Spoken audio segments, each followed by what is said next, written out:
आज हम डिस्कशन करने वाले हैं फार्माकोग्नोसी का चैप्टर नंबर 5। चैप्टर नंबर 5 की अगर हम बात करें फ्रेंड्स, तो उसमें अगर आप देखेंगे तो बहुत सारी कैटेगरी दे रखी हैं और उस कैटेगरी के अंतर्गत बहुत सारी ड्रग दे रखी हैं। तो सबका कंफ्यूजन ये आता है कि इस सारी कैटेगरीज को याद कैसे की जाए या इन सारे ड्रग्स को याद कैसे किया जाए। तो बेसिकली इसको याद करने का तरीका है कि आप उसको दो तरीके से याद कर सकते हैं। पहला तरीका आप क्या कीजिए कि जो भी ड्रग्स है उसमें पहले आप देख लीजिए कि प्रीवियस ईयर में कौन सी ड्रग बहुत बार पूछा गया है, यानी कि कुछ कॉमन ड्रग्स निकालिए जो कि बहुत ज्यादा इंपॉर्टेंट है। ठीक है, इस समय करंटली जो भी ड्रग ज्यादा यूज की जा रही होंगी वो ज्यादातर पूछने का चांस होता है। इसलिए आप कुछ इंपॉर्टेंट ड्रग्स को अलग से निकाल लीजिए, यानी उसका अलग से नोट्स बना लीजिए और उसको ही पढ़िए। उससे आपका जो भी एग्जाम होगा वो क्लियर हो जाएगा। या तो दूसरा तरीका आप क्या कर सकते हैं कि मेनली जो भी क्रूड ड्रग है उसमें आप लोगों को फैमिली और उसका साइंटिफिक नेम या बायोलॉजिकल नेम याद करना होगा। आप ये ऐसा कर सकते हैं कि एक पर्टिकुलर फैमिली में आप पर्टिकुलर जो भी ड्रग्स आती हैं उसको एक जगह रख सकते हैं और उसके दूसरे कॉलम में आप उसका बायोलॉजिकल नेम या साइंटिफिक नेम लिख सकते हैं और उसको आप बार बार रिवाइज कर सकते हैं। अगर ओवरऑल बात करें तो इसको पढ़ने का तरीका यही होगा कि आप लोगों को रिवीजन की बहुत ज्यादा जरूरत होगी, क्योंकि इसमें बहुत सारी चीजें याद करने वाली हैं, जैसे कि फैमिली और उसका बायोलॉजिकल नेम। ये दो चीजें अगर आपको याद होता है तो आप पर्टिकुलर आपकी कैटेगरी है उसके हिसाब से उसका यूजेज या उसका कैरेक्टरिस्टिक फीचर्स या उसका थेरेप्यूटिक एफिकेसी आप इससे इजीली लिख सकते हैं। तो सबसे पहले हम बात करेंगे चैप्टर नंबर 5 में हमें डिस्कस क्या करना है, तो चलिए देखते हैं।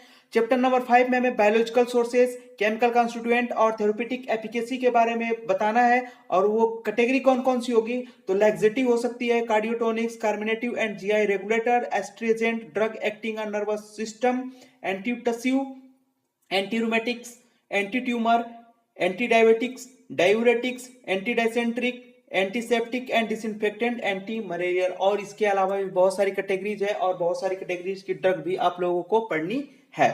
ठीक है, तो इतनी सारी कैटेगरी है और इतनी सारी ड्रग है, उसको अगर आप एक साथ पढ़ने की कोशिश करेंगे तो आप कंफ्यूज हो जाएंगे। ठीक है, कंफ्यूज हो जाएंगे और पूरा ड्रग जो है पढ़ नहीं पाएंगे। ठीक है, इसलिए हमने इसको इजिली पढ़ने के लिए, इजिली आप लोगों को बताने के लिए हमने इसको 7 यूनिट्स में डिवाइड किया है। ठीक है, 7 यूनिट्स में डिवाइड किया है और जो भी हमने यूनिट को डिवाइड किया है आप लोगों को उसका पीडीएफ मिल गया होगा। जो लोग व्हाट्सएप ग्रुप में और टेलीग्राम ग्रुप में ज्वाइन है उनमें उसका अपडेट मिल चुका होगा। ठीक है, जो भी 7 यूनिट्स है आप लोग उसको एक बार देख लीजिएगा।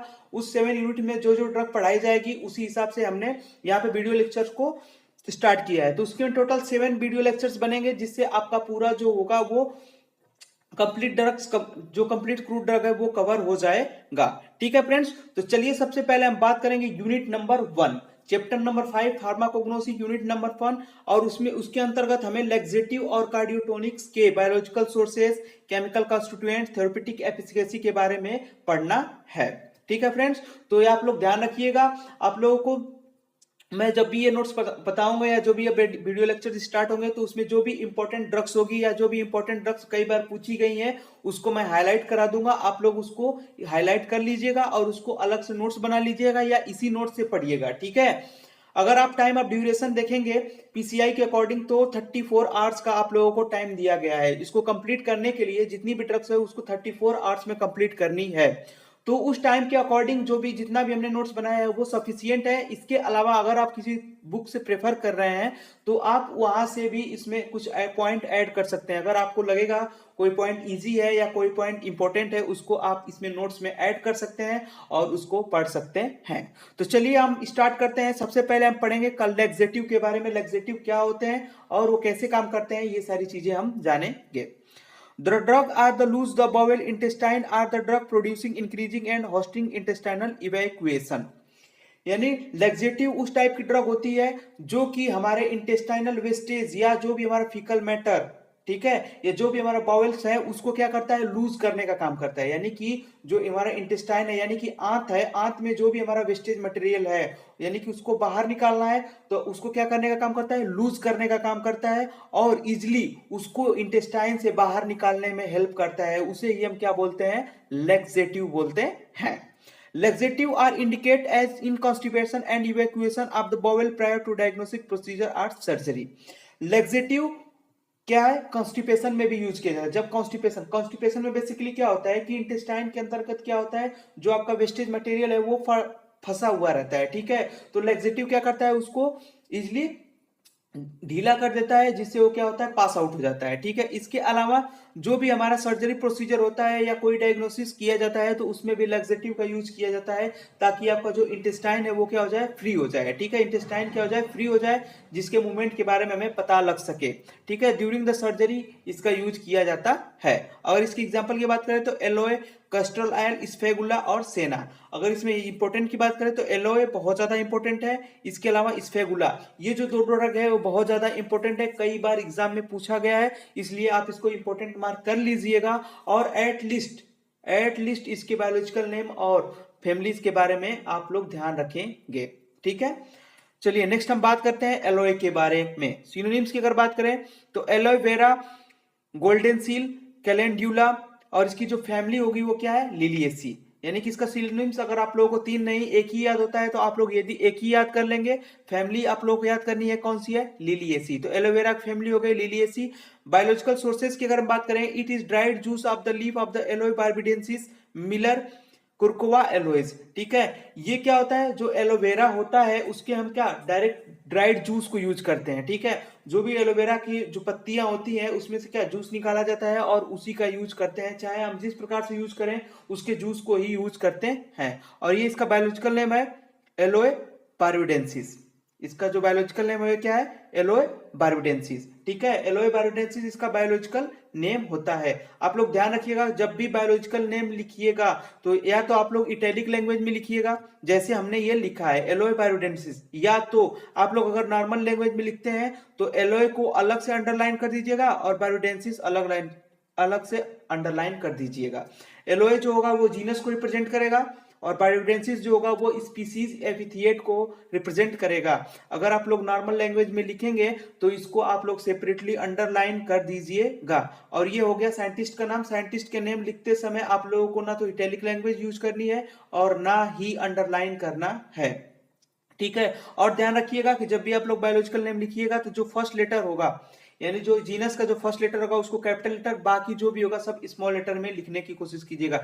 ये छोटी छोटी चीजें हैं, अगर आप लोग इसको इंप्रूव कर लेते हैं तो आप लोगों को इजीली कंप्लीट मार्क्स मिल जाएंगे, क्योंकि एग्जामिनर छोटी छोटी चीजों को ही देखता है और उसी के बेसिस पे आप लोगों को मार्क्स दिए जाते हैं। तो अगर ये जो छोटी छोटी चीजें हैं अगर आप उसमें सुधार ला देते हैं तो आप लोगों को कंप्लीट मार्क्स मिल जाएंगे, ठीक है। तो ध्यान रखिएगा फ्रेंड्स, जब भी आप लोग बायोलॉजिकल नेम या साइंटिफिक नेम लिखिएगा तो या तो इटैलिक लैंग्वेज में लिखिएगा या तो नॉर्मल लैंग्वेज में लिखिएगा, तो उसको सेपरेटली अंडरलाइन कर दीजिएगा, ठीक है। नेक्स्ट हम बात करेंगे फिजिकल कैरेक्टरिस्टिक्स के बारे में। तो कलर जो होता है ब्राइट येलोइश कलर का होता है या rich reddish brown to black colour का होता है। आप कहेंगे सर हमने तो हम जो देखते हैं नॉर्मली एलोवेरा वो ग्रीन कलर का होता है। नहीं, ग्रीन कलर का नहीं होता है। जब वो मैच्योर होता है ना तो वो ब्राइट येलोइश कलर शो करता है, और उससे ज्यादा जब मैच्योर होता है तो रेडिश ब्राउन या ब्लैक कलर का भी एलोवेरा होता है फ्रेंड्स, ठीक है। नेक्स्ट अगर ऑर्डर की बात करें तो पेनिट्रेटिंग का मतलब है तीक्ष्ण, यानी कि नाकों में लगने वाला, यानी नाकों में बहुत ज्यादा ही अजीब टाइप की महसूस होती है। पेनिट्रेटिंग का मतलब यही होता है। टेस्ट जो होता है नोजियस एंड बीटर। नोजियस का मतलब होता है मिचली आना और बीटर मतलब तीक्ष्ण होता है, यानी कि जैसे कि मिचली आने का मतलब जैसे लगता है वोमिटिंग टाइप का होता है, इस टाइप का इसका क्या होता है, टेस्ट होता है और तीक्ष्ण होता है।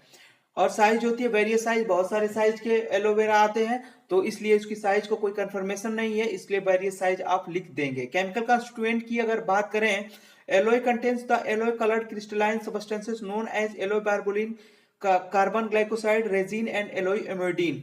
यानी कि मेनली इसके केमिकल कंस्टिट्यूएंट जो है वो है एलोई एमोइडीन और बार्बेलोइन। दो इसके केमिकल कंस्टिट्यूएंट मेनली याद रखना है, एलोई एमोइडीन और बार्बेलोइन, दो इसके केमिकल कंस्टिट्यूएंट होते हैं। नेक्स्ट अगर बात करें therapeutic efficacy, improve digestive health, यानी डाइजेस्टिव हेल्थ को यह क्या करता है, इंप्रूव कर देता है। प्रमोट ओरल हेल्थ, ओरल की जो भी प्रॉब्लम्स होती है उसमें भी ये बहुत ज्यादा हेल्पफुल होता है। क्लियर एक्ने, जो भी चेहरे पे दाग धब्बे होते हैं उसमें भी एलोवेरा का यूज किया जाता है। रिलीव्स एनल फीसर, यानी ड्यूरिंग द पाइल्स जो एनल एरिया होता है वो क्या हो जाता है, रप्चर हो जाता है, उस टाइम भी एलोए का यूज किया जाता है।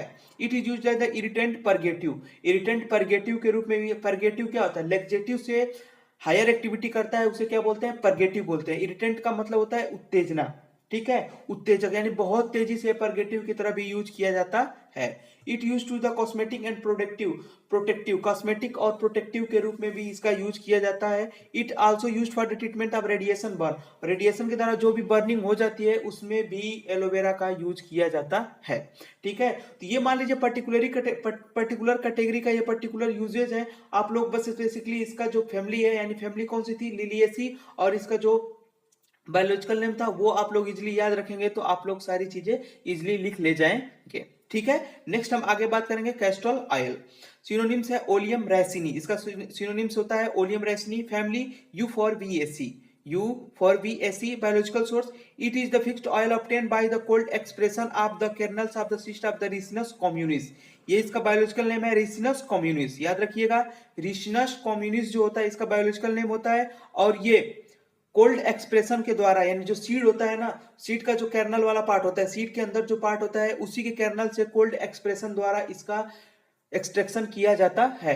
कैस्ट्रॉल ऑयल का मतलब आप लोगों ने बचपन में खेला होगा ना, उसको क्या बोलते हैं, रेंड बोलते हैं। हिंदी में उसको रेंडी बोलते हैं या रेंड बोलते हैं या अरंड बोलते हैं। ठीक है, बचपन में उसको खेला जाता था, यानी कि पाम पे रख के उसको फोड़ने का काम किया जाता था, फोड़ फोड़ के खेला जाता था। तो उसका पहले क्या हुआ, पहले खेल खेल में यूज किया जाता था किसका, कैस्ट्रॉल सीड का बहुत ज्यादा ही यूज किया जाता था खेलने के लिए। ठीक है, इसका क्या बायोलॉजिकल नेम रिसिनस कम्युनिस होता है। नेक्स्ट अगर बात करें फिजिकल कैरेक्टरिस्टिक, तो कलर जो होता है पेल येलो और ऑलमोस्ट कलरलेस लिक्विड होता है, यानी पेल येलो कलर का या ऑलमोस्ट कलरलेस लिक्विड की तरह होता है। जो भी इसका ऑयल निकलता है वो कलरलेस लिक्विड की तरह ही होता है।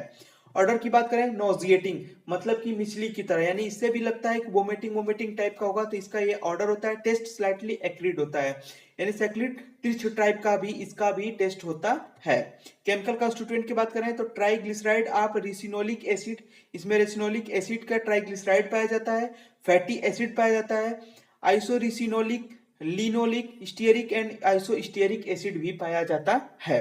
तो इसमें क्या रेसिनोलिक एसिड बहुत ही ज्यादा पाया जाता है, इसलिए आप लोग इसका केमिकल कंस्टिट्यूएंट रेसिनोलिक एसिड और फैटी एसिड याद रखिएगा।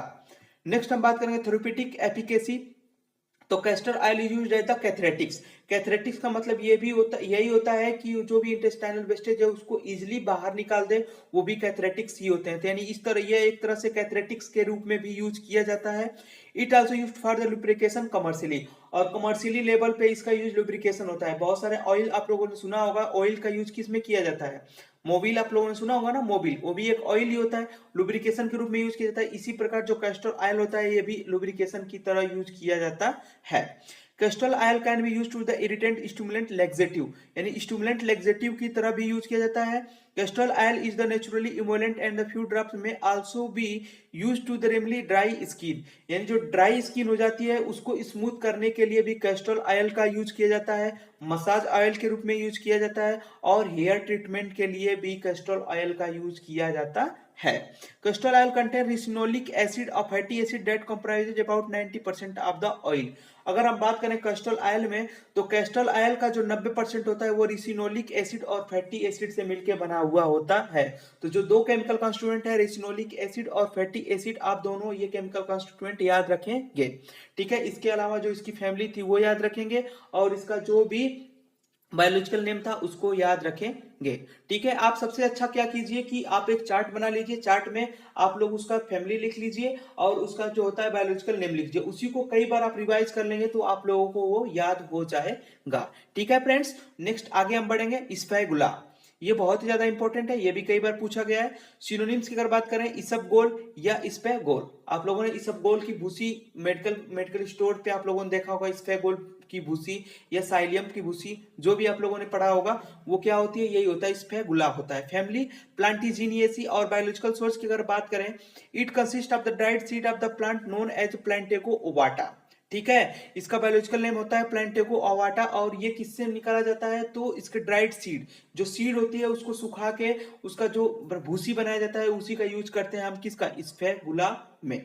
ठीक है, नेक्स्ट हम बात करें फिजिकल कैरेक्टरिस्टिक, तो कलर पिंकिश ग्रे या ब्राउन कलर का इसका कलर होता है। ऑर्डर नॉन, इसका ऑर्डर कभी पता नहीं चला है, अभी इसका ऑर्डर का कोई पता नहीं है। टेस्ट की अगर बात करें म्यूसिलेजिनस और ब्लैंड, म्यूसिलेजिनस टाइप का होता है, चिपचिपा टाइप का इसका क्या होता है, टेस्ट होता है। ठीक है, साइज लेंथ 10 to 35 मिलीमीटर, और विड्थ 1 to 1.75 मिलीमीटर, यानी जो इसका लेंथ होता है 10 to 35 मिलीमीटर और 1 to 1.75 मिलीमीटर होता है। जो इसका सीड होता है ये इसकी क्या होती है, लेंथ और विड्थ का साइज होता है। केमिकल कॉन्स्टिट्यूएंट्स की अगर बात करें, स्पेगुल सीड्स कंटेन म्यूसिलेज, जो स्पेगुल सीड होती है वो म्यूसिलेज कंटेन करती है। इसके अलावा इस consist of the pentosan and aldobionic acid, और इसके अलावा जो इसमें केमिकल होता है वो होता है पेंटोसैन और एल्डोबायोनिक एसिड भी प्रेजेंट होता है। नेक्स्ट अगर बात करें therapeutic efficacy, it is also useful in dysentery, chronic diarrhoea, in case of the duodenal ulcer and piles. तो इसका यूज डाइसेंट्री में यूज किया जाता है, डायरिया में यूज किया जाता है, डिओडेनल अल्सर में और पाइल्स में इसका यूज किया जाता है। It also effectively as a soothing agent, ये क्या करता है, जो हमारा बाउल्स मूवमेंट यानी कि जो भी हमारा वेस्टेज मटेरियल होता है उसको क्या कर देता है, स्मूथ कर देता है।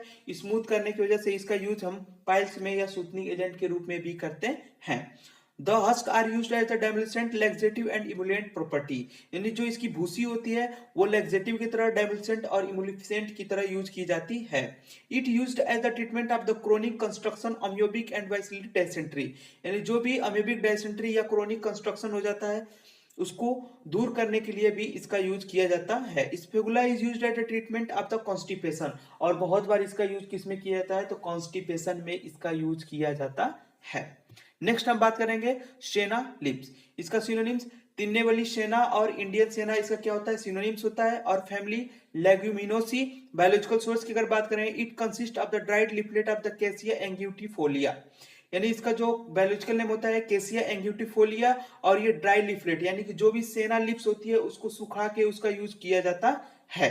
ठीक है, फिजिकल कैरेक्टरिस्टिक्स देखा जाए तो जो कलर होता है वो लाइट ग्रीन कलर का होता है, ऑर्डर फैंटी होता है, टेस्ट जो होता है बीटर म्यूसिलेजिनस होता है, तीक्ष्ण म्यूसिलेजिनस टाइप का इसका क्या होता है, टेस्ट होता है। नेक्स्ट साइज की अगर बात करें 3 to 5 सेंटीमीटर जो होती है लिप की लंबाई होती है, और 2 सेंटीमीटर इसकी चौड़ाई होती है, और 0.5 मिलीमीटर उसकी जो लिप होती है वो थिक होती है। केमिकल कॉन्स्टिट्यूएंट की अगर बारे में बात करें, it consist not less than 2% of the hydroxy anthracene derivative calculated as semi sennoside B, यानी एक केमिकल कॉन्स्टिट्यूएंट कौन सा होता है, तो हाइड्रोक्सी एंथ्रासीन होता है। It contain the anthraquinone derivative, और एंथ्राक्यूनोन का डेरिवेटिव भी होता है। The active constituent of the drug they are the sennoside A, sennoside B, sennoside C and sennoside T. तो एक्टिव कॉन्स्टिट्यूएंट जो होता है सिनोसाइड ए, सिनोसाइड बी, सिनोसाइड सी और सिनोसाइड डी होता है। Senna leaves also contains the rhein, kaempferol, aloe emodin and isorhamnetin, इसका जो chemical constituent और भी होते हैं। इसमें से आप लोग याद रखिएगा सिनोसाइड ए, सिनोसाइड बी, सिनोसाइड सी और सिनोसाइड डी, क्योंकि ये इजीली याद हो जाएंगे आप लोगों को। ठीक है, नेक्स्ट बात करेंगे therapeutic efficacy. Senna leaves are used as the laxative, ये एक तरह से लैक्सेटिव के रूप में यूज किया जाता है। It is an irritant purgative due to the presence of the anthraquinone derivative, ये पेरिगेटिव की तरह भी यूज किया जाता है क्योंकि जो एंथ्राक्यूनोन होता है ना वो पेरिगेटिव की तरह बिहेव करता है। It cause the irritation of the large intestine and have some griping effect, ये लार्ज इंटेस्टाइन में इरिटेशन यानी कि उत्तेजित कर देता है लार्ज इंटेस्टाइन को, जिससे ये ग्रिपिंग इफेक्ट शो करता है। They are prescribed along with carminative, बहुत सारे जो कार्मिनेटिव होते हैं उसके साथ भी इसका यूज किया जाता है।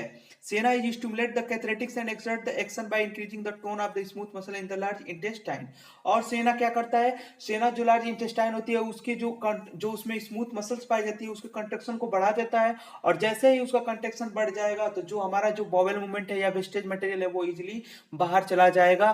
ठीक है, और हमारी लाइफ बढ़ जाएगी।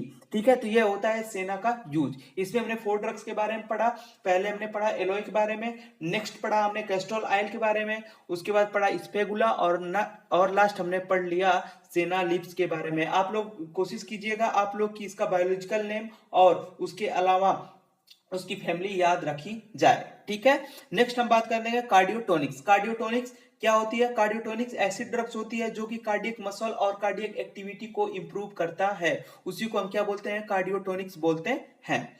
The drug which give the strength और energy to the activity of the heart, यानी कि हार्ट की एक्टिविटी को स्ट्रेंथ यानी कि स्ट्रेंथ को बढ़ा दे या हार्ट की एक्टिविटी को इंप्रूव कर दे, उसी को हम क्या बोलते हैं, कार्डियोटोनिक्स बोलते हैं। Cardiotonics drug increase the force of the contraction of the muscle myocardium of the heart, जो भी हार्ट की मसल होती है उसको क्या बोलते हैं, मायोकार्डियम बोलते हैं, उसकी एक्टिविटी को इंप्रूव कर देता है, उसी को हम क्या बोलते हैं, कार्डियोटोनिक बोलते हैं। उसका example digitalis, strophanthus equal, arjuna बार, ठीक है, ये इसके क्या है, कार्डियोटोनिक्स के एग्जांपल होते हैं। ठीक है, अब इसमें बात करेंगे क्लासिफिकेशन, तो कुछ इंपॉर्टेंट इसके क्या है, जो केमिकल कॉन्स्टिट्यूएंट है कुछ इंपॉर्टेंट वो यूज किए जाते हैं, उसके बारे में हम डिस्कशन करेंगे। सबसे पहला होता है डिजॉक्सिन। ठीक है, डिजॉक्सिन इसका केमिकल कॉन्स्टिट्यूएंट है जो कि कार्डियोटोनिक्स के रूप में यूज किया जाता है। तो digoxin is used to treat the heart failure usually along with other medication, यानी कि हार्ट फेलियर के दौरान डिजॉक्सिन का यूज किया जाता है और यह अदर मेडिकेशंस के साथ भी यूज किया जाता है हार्ट के एक्टिविटी को इंप्रूव करने के लिए। It is also use to treat a certain types of the irregular heart beat, जब हार्ट बीट की एक्टिविटी जो होती है इरेगुलर हो जाती है तब भी डिजॉक्सिन का यूज किया जाता है। क्रोनिक आर्टेरियल फाइब्रिलेशन, और जब हार्ट की जो आर्टरी होती है वो फाइबरस टाइप की हो जाती है उसको दूर करने के लिए भी डिजॉक्सिन का यूज किया जाता है। Digoxin is one of the oldest medication used in the field of the cardiology. Digoxin एक ओल्डेस्ट केमिकल कॉन्स्टिट्यूएंट होता है जो कि कार्डियोलॉजी फील्ड में बहुत ही ज्यादा यूज किया जाता है और बहुत पहले से यूज किया जाता है। ठीक है, इसलिए ये बहुत ही ज्यादा इंपॉर्टेंट कॉन्स्टिट्यूएंट है, इसको आप लोग ध्यान रखिएगा। Milrinones, this medication is used for the short term treatment of the heart failure, यानी शॉर्ट टर्म जो हार्ट फेलियर होता है उसमें भी इसका यूज किया जाता है। It works by making your heart beat stronger, ये क्या करता है, हार्ट बीट को स्ट्रोंग बना देता है, जो भी आपकी हार्ट बीट कम हो रही है उसको क्या कर देता है, स्ट्रोंग बना देगा, जिससे आपका हार्ट हार्ट रेट जो होगा यानी हार्ट बीट रेट होगी वो बढ़ जाएगी, और जो ब्लड वेसल्स की एक्टिविटी है वो भी इंप्रूव हो जाएगी, पंप और जो हार्ट की एक्टिविटी यानी हार्ट की जो पंप करने की एक्टिविटी है वो भी बढ़ जाती है। तो ये क्या होता है, मिलीरिओन्स होता है। नेक्स्ट हम बात करें dexrazoxane, the heart from damage of the continue treatment with chemotherapy agent known as anthracyclines in women with breast cancer. Dexrazoxane जो होता है वो हार्ट की जो जो कीमोथेरेपी की जाती है, यानी हार्ट जब आपका क्या होता है रेगुलर काम नहीं करता है तो उसमें जब कीमोथेरेपी की जाती है तो डेक्साजोक्सेन का यूज किया जाता है। इसके अलावा ब्रेस्ट कैंसर के दौरान भी डेक्साजोक्सेन का यूज किया जाता है।